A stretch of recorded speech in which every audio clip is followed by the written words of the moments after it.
girl. Mr. Lover, lover, lover. I'm Mr. Lover, lover. Bonjour à tous, ravi de vous retrouver à cette heure de la journée. Et non, ce n'est pas Guylaine, donc exceptionnellement, j'aurai le plaisir de vous retrouver tous les jours pendant quelques temps jusqu'à ce qu'elle revienne. Aujourd'hui, chez nous, avec notre soleil omniprésent, dit-on, nos alizées constantes, comme ici, à la plage de la Caravelle à Sainte-Anne, eh bien notre île, finalement, elle se prête parfaitement à l'activité des sports nautiques comme la planche à voile. La planche à voile, justement, parlons-en en particulier lorsqu'il s'agit de la première leçon. Il faut souvent avoir l'aide d'un moniteur et une aide bien soutenue. Puisqu'on parle d'aide, c'est la question que je vous ai posée. Aidez-vous les SDF, c'est le Parole à tout le monde qu'on regarde tout de suite. Et juste après, on se retrouve avec nos invités pour en savoir plus sur la planche à voile. J'aide ceux qui me demandent quelque chose à manger. S'ils me demandent 10 francs, quelque chose comme ça, soit pour acheter un jus, un sandwich, je vais bien lui donner, mais moi je paye mon sandwich et moi je lui donne. Je ne peux pas lui donner pour qu'il parte avec mon argent. Comme ça, oui, je suis partante, mais pas pour lui donner mon argent. Non, on ne les aide pas parce que... Bof. Non, mais ça dépend. On peut les aider en les donnant de l'argent, mais on n'est pas sûr qu'ils vont faire quelque chose de bien avec l'argent. Donc, on évite de les donner, mais sinon, bon, ça fait de la peine, quoi. Ouais. Mais je pense que c'est à l'État de les aider. Bon. Ben, il faudrait, je sais pas moi, faire un centre et passer les chercher, je sais pas, dans une voiture et pour les aider. Si un clochard me demande un repas, je vais acheter un repas pour lui. Je lui donne plus facilement que lui donner l'argent dans sa poche. Puisque j'ai eu l'occasion d'avoir des amis qui le font, qui sont devenus clochards et qui m'ont demandé de l'argent pour manger. Malheureusement, ces amis prenaient l'argent pour aller se droguer. Alors, je préfère donner plus facilement un repas, aller payer un repas que de prendre de l'argent de ma poche pour lui redonner. Non. Parce que j'aime pas. Quand on donne une fois, ils viennent toujours redemander à chaque fois, alors bon. Non. Oui, je l'aide. Oui. En l'instant à manger, oui. Mais pas de l'argent. Je ne donne pas de l'argent. Eh bien, quelquefois, je leur donne à manger, ça dépend. Mais ils veulent le plus souvent de l'argent, mais moi, je préfère leur donner à manger. Je leur demande, si vous voulez, je vous donne un sandwich, quelque chose comme ça, un jus. Je préfère toujours donner à manger au lieu de donner de l'argent. Dans la rue, oui. Quand je les rencontre, on n'a rien, je donne de l'argent. Un petit, même 2 euros, un petit 6 euros. C'est comme ça que je suis, madame. Je n'aime pas voir les gens souffrir. Notre première invitée, Laurence François, qu'on ne présente plus, puisque si vous êtes des fidèles de la plage de la Caravelle, vous l'avez forcément déjà croisée. Bonjour Laurence. Bonjour, bienvenue chez nous à Sainte-Anne. Merci de nous accueillir. Nous sommes heureux de vous recevoir. Merci. Vous venez nous voir. Alors donc responsable du LCS, c'est-à-dire Le Coin Sauvage. Le Coin Sauvage, c'est original, hein, oui. C'est pas la Ligue communale de Sainte-Anne. Non. Alors, vous avez atteint la majorité cette année, puisque ça fait déjà 18 ans que vous existez, que votre base nautique existe. Pourquoi avoir créé une base nautique ici? Parce vivant en Guadeloupe, étant en Guadeloupe entouré par la mer des Caraïbes, c'était impensable qu'on ne puisse pas faire des sports nautiques aux Antilles. Ouais. Donc on a voulu monter cette base nautique pour aider les enfants à arriver à un bon niveau en planche à voile. Et on a réussi, je pense qu'on y est. Quelles sont les activités que vous proposez? C'est principalement la planche à voile. Là, pour avoir les petits en débutant en planche à voile, pour avoir ceux qui font des planchistes qui le connaissent, alors qu'il n'y a pas de club de base nautique là-bas. Il y a un club. Il y a un petit club de base qui s'appelle le CNBT et oui. qui est vraiment Rivière-Sens. Qui est à Rivière-Sens. Oui, oui. C'est pas vraiment au niveau du spot. Oui, mais Vieux-Fort, c'est très bien, mais c'est pour les gens qui savent déjà faire de la planche à voile. On ne peut pas accepter les débutants sur ce plan d'eau qui est trop difficile. Alors qu'ici, bon, il y a tout un côté du lagon où il y a pied partout, où les gens peuvent faire de la planche avec 100% de sécurité. Et est-ce qu'on peut dire que la planche à voile soit l'activité nautique la plus prisée? La preuve en est, puisque au-delà de 18 ans d'existence, eh bien, vous êtes encore là, de pied ferme, et c'est une activité finalement qui gagne de plus en plus de terrain. Tout à fait, parce qu'on a eu les enfants en bas âge, maintenant ils ont grandi, ce sont des enfants qui courent à haut niveau en école de sport. Et on a eu les parents qui commencent à s'y mettre parce que, bon, à force de voir leurs enfants sur l'eau, ils ont envie de eux aller sur l'eau. Et puis il y a les petits frères, les petites sœurs, et puis la famille, ainsi quoi. de suite, la famille. Alors, en 10 ans, vous avez quand même vu des évolutions. On va parler des 150 licenciés de la Fédération française de voile l'an dernier. 8 compétitions régionales organisées. Vous avez également l'agrément de la DDJS, Direction départementale de la jeunesse et du sport. Le label École française de voile, équipe de club FFV, donc Fédération française de voile, le label École de sport FFV et bien d'autres, sans oublier le centre d'entraînement labellisé Pôle Sport Outre-mer, dont vous parliez tout à l'heure, Funboard Guadeloupe. Eh bien dis donc, avec ça, voilà, donc je suppose que votre quota d'adhérents doit croître constamment. On arrive un peu à saturation, c'est-à-dire que bon, on ne peut plus prendre trop de gamins. Mais il y a ceux qui arrivent au niveau du bac, qui sont obligés d'arrêter, qui sont obligés de partir de la Guadeloupe. Et pourquoi saturation? Parce qu'il faut beaucoup de moniteurs, il faut beaucoup de sécurité quand même. Donc on ne peut pas dépasser certains quotas, mais on est... C'est quoi la limite? Il n'y a pas de limite, c'est-à-dire qu'il faudrait prendre encore d'autres moniteurs, mais bon, on essaye d'avoir des moniteurs qui sont vraiment... qui ont leur brevet d'État et qui soient vraiment au niveau pour s'occuper d'enfants à partir de 5 ans. Parce qu'un enfant à partir de 5 ans, c'est encore un bébé et on ne peut pas en mettre trop dans les groupes, donc il faut vraiment du monde. Ça représente un gros investissement que d'avoir une base nautique? Oui, on a à peu près 70 planches, la même chose en voile et ça fait des investissements. D'accord. Est-ce que donc justement à partir de quel âge, puisque vous parlez des enfants, on peut commencer la planche à voile? Nous on les prend à partir de 6 ans. Le plus important c'est qu'ils sachent nager et qu'ils soient motivés. C'est-à-dire qu'on demande à un enfant, on lui demande personnellement s'il a envie de faire de la planche à voile. On ne peut pas commencer avant? C'est trop jeune. Si l'enfant sait déjà nager? C'est un peu trop jeune. D'accord. Un tout petit peu trop jeune. La planche sera trop lourde à soulever peut-être? Non, c'est surtout que ils ont une écoute qui est d'un quart d'heure, 20 minutes, alors que quand ils ont 6-7 ans, ils sont déjà plus disponibles à comprendre beaucoup plus de choses. D'accord. Donc ça va, ça se passe bien. En général, les enfants qui commencent continuent, donc comme vous le disiez. Le 3/4, on les garde jusqu'à 17-18 ans, jusqu'au bac. Ouais. Est-ce que les parents les accompagnent? Oui, beaucoup. Oui, sur l'eau? Oui. Non, sur l'eau, non. Ils les accompagnent beaucoup tout le long de leur scolarité, de leur entraînement, parce qu'il faut beaucoup de temps. Un enfant, il faut qu'il travaille à l'école. On leur demande quand même de travailler à l'école, même s'ils doivent arriver à un très bon niveau en sport. On leur demande aussi un niveau scolaire qui soit correct. Vous en avez vu débuter des champions? Beaucoup. C'est quoi votre plus grande fierté?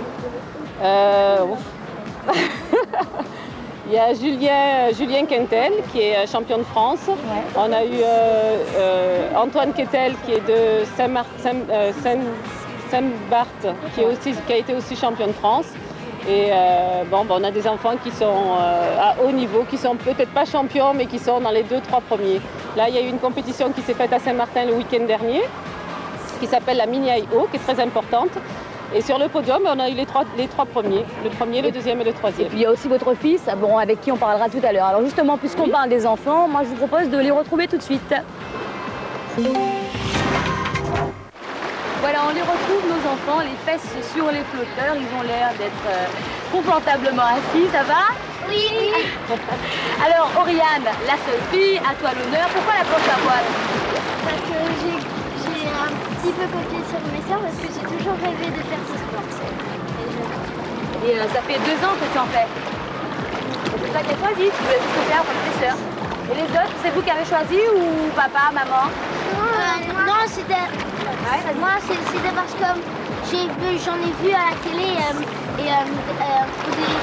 au début j'avais pas très envie, mais dès que j'ai vu à la télé, j'ai trouvé ça amusant, donc j'ai commencé à en faire. Et tes parents ont accepté tout de suite? Oui. Ouais. Et toi, Laurence, tu voulais dire? Moi, j'ai décidé de faire la planche à voile parce que les jours où je m'ennuyais, tous mes copains étaient à la planche à voile, donc j'ai décidé de venir. Et aussi, à mon école, je jouais à la planche à voile et je regardais aussi aussi les planchistes en fer à la télé. Alors, la planche à voile, il paraît que c'est génial. Pourquoi c'est bien? Parce que c'est motivant. Ouais, vas-y. Parce que c'est un sport de glissade. Là où tu glisses, tu te fais pousser par le vent. Ouais, t'as des sensations? Ça fait quoi comme tu Ça fait des sensations, des vagues, quelquefois comme si tu étais sur le surf. Ça apprend l'équilibre aussi, Ça t'apprend à tenir en équilibre? Oui, je voulais dire que ça apprend beaucoup à tenir debout, équilibre, et aussi ça fait quand tu vas sur les vagues, ça fait une sensation de bien pleurer. Alors, il y a des champions parmi vous, Lucas par exemple. Ça va? Ouais. Donc toi, tu fais des compétitions de haut niveau même? Parce que tu as participé à un championnat du monde, c'est ça? Ouais. C'est quoi comme championnat? C'est de la Formula Windsurfing. Ça consiste à remonter au vent. Voilà. Et difficile, ça représente ton entraînement? Ouais. C'est-à-dire, tu t'entraînes tous les combien? Moi, je m'entraîne tout beaucoup parce qu'il y a l'école et tout ça. Ouais. Voilà. Et les autres, vous avez déjà participé à une compétition? Oui, moi j'en ai fait qu'une fois cette année. Je me suis inscrite en compétition qui se passe ici, à la plage. Et est-ce que c'est stressant une compétition? Parce que finalement, il y a... Mais quand tu sens que tu vas gagner, que tu as confiance en toi, et que tu es sur la planche, ça stresse plus. Mais il y a moins de plaisir quand même, hein, non? Moi, j'ai participé, cette année, j'ai participé à toutes les compétitions sauf une. C'était la première, j'étais malade. Et il paraît qu'il y avait... C'était stressant parce qu'il n'y avait pas eu beaucoup de vent. Et à chaque année, à chaque fin d'année, il y a le championnat. Et vous entraînez beaucoup de fois aussi par semaine? Une fois par semaine, le 9h. Pour l'après-midi? Il y a deux groupes, il y a le groupe de 9h à 10h30 et sinon il y a le groupe de 10h30 à 11h30. Alors dites-moi, c'est pas plus fatigant quand même quand vous rentrez le soir pour faire les devoirs, vous arrivez à porter votre stylo après avoir fait autant d'efforts avec les bras, le tire-bais, machin, non? Non, ça va. Ça fait pas trop les bras? Non, parce qu'après on se repose un peu et après on fait notre travail. Oh, bah, vous aurez du mal quand même, hein?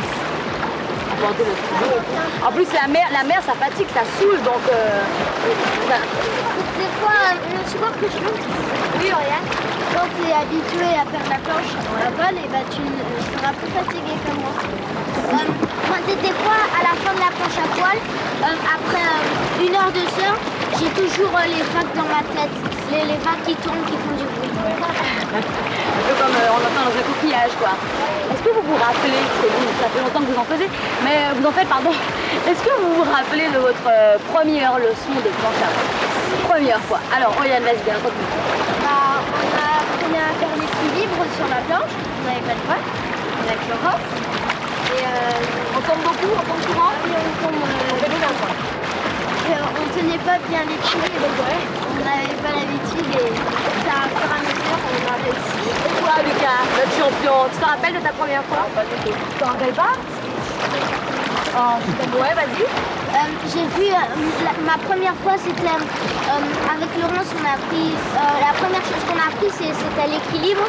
Et après, c'était, on a essayé de naviguer. Et la troisième chose qu'on a fait, c'était apprendre à tourner. Ouais, les premières balles. Alors Lucas, moi je comprends pas. Maintenant que t'es champion, ça y est, t'as oublié tes débuts, quoi. C'est vrai. Ça fait tellement longtemps. Ouais, mais bon, je voulais savoir quelles difficultés on rencontre en fait au début. Comme les sentiers, l'équilibre. Ouais. D'accord. Et le fait de porter la planche, de la relever, non? Souvent, c'est dur. Ouais. Oui, vas-y. et aussi parce que quand on remonte le vent, quand on est face au vent, ça te bloque et ta voile elle est en contresens et tu tombes à la route. Ouais, parce qu'il y a aussi le poids du vent. Ouais. D'accord. Alors moi j'ai rencontré Marine et Charlotte. Elles font partie du même club que vous. Vous devez certainement les connaître. Et elles nous ont montré donc les difficultés qu'on rencontre lors de la première leçon. Regardez, c'est le lanouiller d'aujourd'hui. Yeah, c'est fun, ça glisse, mais c'est pas si évident. Quand on commence, c'est difficile, et puis après, plus ça va, moins c'est difficile. Quoi d'autre? La stabilité sur le flotteur, parce que c'est dur à rester debout à cause de la houle. Au début, on commence par une petite voile, après une grande voile, et on va vers la perfection, quoi. Se positionner comme il faut sur la planche, il va falloir faire attention à pas se positionner n'importe où, tu vois, sinon on tourne de la planche. Donc on va essayer de rester au milieu de la planche, d'accord? On va essayer au début de relever sa voile. Alors tu vas voir que c'est lourd, il faut essayer de la relever avec les jambes, d'accord? Ça c'est impératif pour le dos. Bien faire attention à la position de son dos. Si t'es trop cambré en avant, comme ça là, tu vas te faire mal au lombaire ici et tu risques d'avoir très mal au dos. Donc on va bien pousser sur ses jambes. Alors tu vas mettre un pied de chaque côté, on va se servir du tire-veille pour relever la voile et bien pousser sur les jambes. Alors vas-y, on essaye. Je vais t'aider un petit peu au début pour tenir ta planche et après je vais te lâcher pour partir. Je vais t'expliquer au fur et à mesure.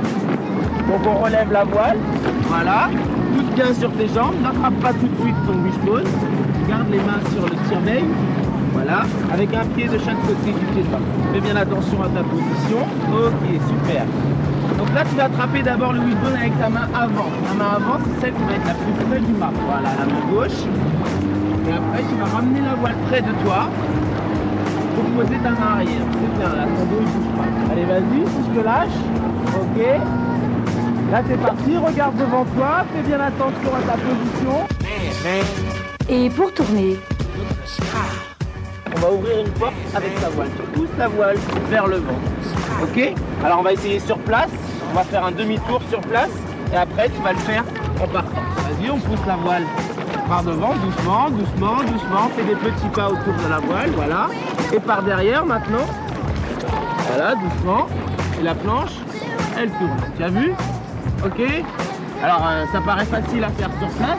Mais quand on avance, c'est un petit peu plus difficile parce qu'il y a des forces près sous la planche. On essaye?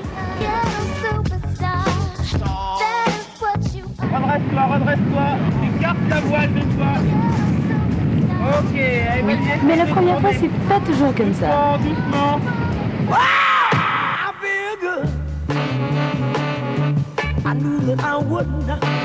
Et même après, les bras travaillent encore. Et quand vous serez pro, vous porterez les vraies combinaisons. La planche à voile, c'est génial. Essayez.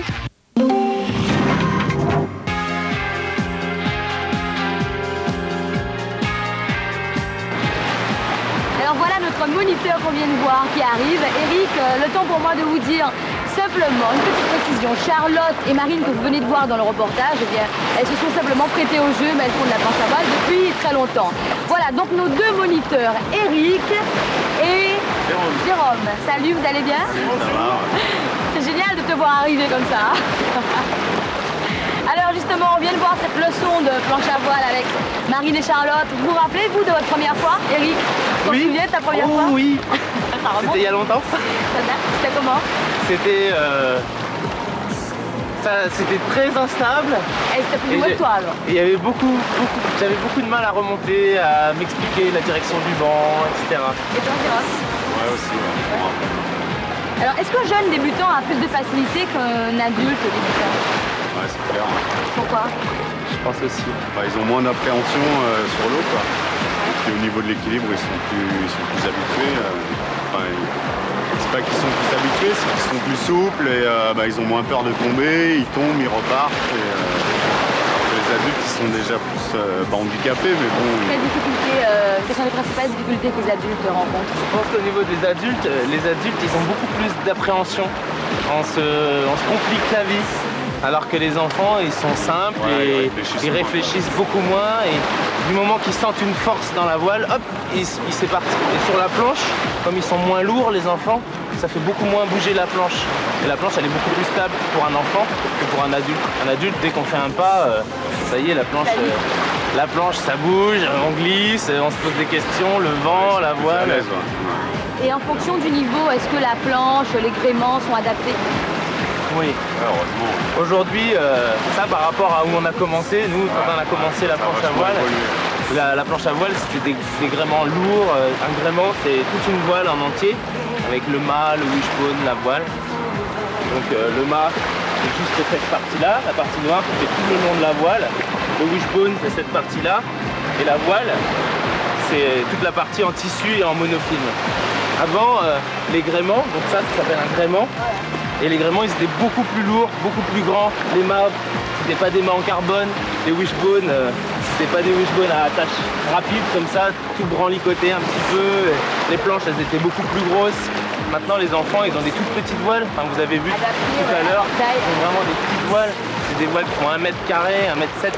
Et pour eux, c'est beaucoup plus facile, c'est de l'aluminium, ça pèse rien. Alors qu'avant, c'était la galère. Et pour être autonome, presque complètement on va dire, hein, sur l'eau, il faut prendre combien de cours en moyenne? Ça dépend des gens. Ouais, on va dire ça dépend des gens. Il y a des gens qui vont s'adapter davantage, enfin plus vite que d'autres. On va dire qu'il faut au moins 10 bonnes heures pour... 7 heures, déjà tu arrives à te balader un peu partout. Pour arriver à faire demi-tour, partir, tourner, revenir, aller un peu où tu veux. Et est-ce qu'il faut avoir des aptitudes physiques précises pour en faire? Non, pas spécialement. Pas trop taillé, hein. Après c'est de la technique. Et pour être moniteur alors? Pour être moniteur, eh bien, faut avoir les yeux bleus, Non, pour être moniteur, il faut déjà il faut être passionné, parce que c'est quand même difficile de tenir un groupe si on n'aime pas la voile. Il faut avoir un beau torse? Pas forcément. Moi, je connais des moniteurs qui sont pas pour l'argent qu'on fait ça. Pas forcément taillés. Et pour être moniteur, déjà c'est bien d'avoir fait de l'école de voile, appris dans une école de voile. Après, on peut être aide-moniteur, donc on peut faire partie d'un groupe d'enseignement. On est avec un moniteur et l'aide-moniteur, lui, ça lui apporte, comme dit Jérôme, de l'expérience. C'est une formation de base quand même à suivre dans une école de voile. On est aide-moniteur. Après, on peut se présenter au monitorat fédéral. Alors, c'est un diplôme qui est délivré par la Fédération française de voile et ça nous permet d'enseigner dans toute école de voile. Marcel a joué agence pour l'emploi. Combien d'années d'expérience il faut? Moi ça fait... En tant qu'aide-moniteur, pour être aide-moniteur, 2 ans c'est pas mal. 2 ans d'aide-mono pour être... Ouais, mais 2 ans c'est bien parce que ça permet aux stagiaires de s'insérer dans un club de voile déjà, d'apprendre à comment ça fonctionne le club. S'il n'est pas du club, c'est déjà essentiel. Et après, une fois qu'il est à l'aise dans le club, il peut prendre un groupe et être à l'aise avec le public aussi, quoi. Parler avec des enfants, des adultes, c'est bien de toucher un peu à tout. Alors le matériel, donc on l'a vu, il a changé, il a beaucoup évolué. Les véliplanchistes aussi. Qui sont les véliplanchistes aujourd'hui? Qui fait de la planche à voile? Tout le monde. Un petit peu tout le monde, on va dire. C'est un sport. C'est un sport qui a pris beaucoup d'ampleur dans les années 70-80 et après ça a baissé un petit peu de fréquentation, on va dire, parce que le matériel il était un petit peu mal adapté et les fabricants de planches à voile ils ont adapté leur matériel à la demande. Et c'est un peu comme le ski, le snowboard, le skateboard, tout ce qui est sport de glisse, c'est des sports de mode. Et comme le fly surf, il n'y en a pas ici.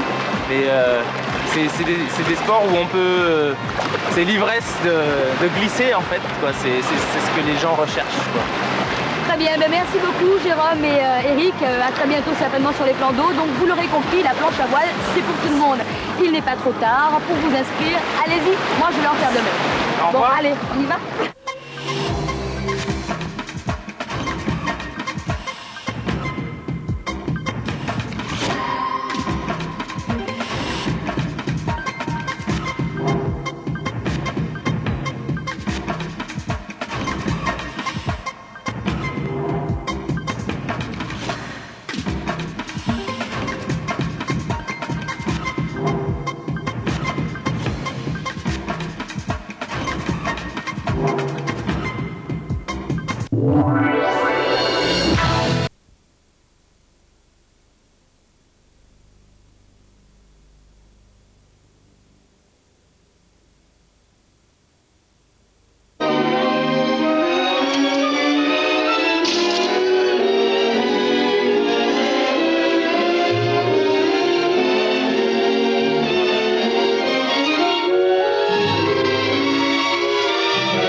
droit, toujours tout droit.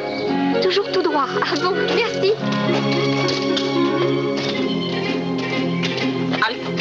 Dites-moi, que vous a demandé cette petite demoiselle? Que vient de vous demander cette petite demoiselle? Quelle demoiselle? Celle à qui vous avez indiqué une direction. Ah, celle-là. Mais celle-là... Alors, dites-moi, quelle direction vous lui avez indiquée? Elle m'a demandé son chemin et je lui ai Mais dit. que vous a-t-elle demandé? Comment? Que voulait-elle? Où voulait-elle aller? Elle allait au télégraphe, je crois. Ah, elle allait au télégraphe. Et pourquoi allait-elle au télégraphe? Pourquoi renseignez-vous les espions? Elle filait. Allez, filez! Voilà, j'ai fini. Excusez-moi, voilà le texte.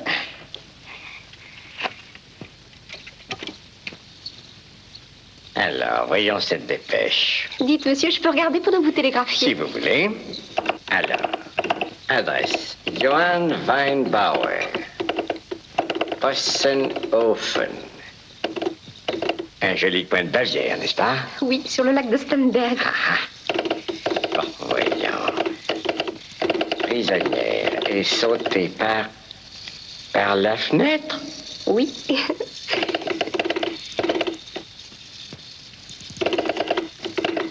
Prévenez vite Papilly. Mais il ne pourra jamais lire ça. Si, quand il le recevra, ce sera transcrit